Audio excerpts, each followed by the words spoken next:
Hi everyone! So, to quickly explain why it took so long for this next video to release, in case you haven't seen my Patreon news post, I was researching if it makes sense to change to a different engine. The advantage of GDevelop 5 is that it is very beginner friendly, but on the other hand, it became evident that it can be really tricky or uncomfortable to implement certain things.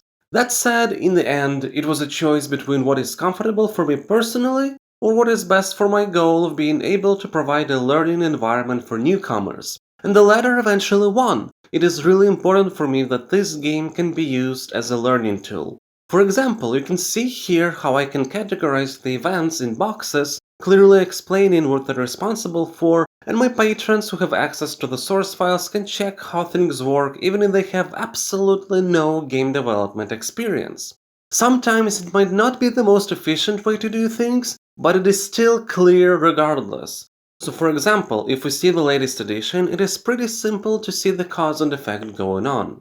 Speaking of the latest edition, our winning comment from last video was by TimmacTR, with a pretty cool in-depth post regarding the argumentation why this is a good edition. Now, even though it says to scroll the world from left to right or from up to down, I took the liberty of making it scroll from down to up instead, as this will allow us to avoid designing how to not have frustrating unwinnable situations. Now, right now we have only 3 simple patterns that appear, but we can add more as the need arises. So what makes sense to do next? Well, I think we have some pretty solid basics of a core loop there, so what we need is to solidify it even further.